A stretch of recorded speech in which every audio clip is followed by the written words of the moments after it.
Hello everyone, আসসালামু আলাইকুম। আশা করি সবাই ভালো আছেন, আমরা ভালো আছি আলহামদুলিল্লাহ। আজকে সকালে আমি একটা স্পেশাল চা বানিয়েছি, গলা ধরা ধরা আছে তাই এখানে দিয়েছি আদা, এরপরে লবঙ্গ, এলাচি, দারুচিনি, তেজপাতাও দিয়েছি, দেখা যাচ্ছে না এখানে, সেঁকে নিয়েছি। সাথে অ্যাড করেছি কালো জিরা আর অ্যাড করেছি হচ্ছে সাদা তিল। সাদা তিল দেওয়ার কারণ হচ্ছে দাঁতের নিচে সাদা তিল পড়লে অন্যরকম একটা স্বাদ লাগে, অন্যরকম একটা সেন্টও আসে, ফ্লেভার আসে, তাই সাদা তিল অ্যাড করেছি। আর এখানে বাজির সাথে অ্যাড করেছি বোম্বাই মরিচ। আমার যখন কিছুই ভালো লাগে না তখন এই সবজির সাথে বোম্বাই মরিচ বেশি করে কেটে দিয়ে জাল জাল করে একটা সবজি করি। আর সাদা রুটি আর হচ্ছে লাল চা, আমার খুব ফেভারিট খাবার এটা। জানি না আপনাদের কাছে কেমন লাগবে, ভালো লাগলে পাশেই থাকুন। এবার এই পর্যন্ত, দেখা হবে পরবর্তী ভিডিওতে। সেই পর্যন্ত ভালো থাকুন, সুস্থ থাকুন, নিরাপদে থাকুন।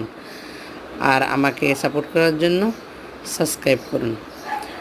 আর একটা বিশেষ কথা না বললেই না, আমার ইউটিউব বন্ধুদের জন্য স্পেশাল ভালোবাসা রইল, মন থেকে শুভকামনা। আল্লাহ হাফেজ।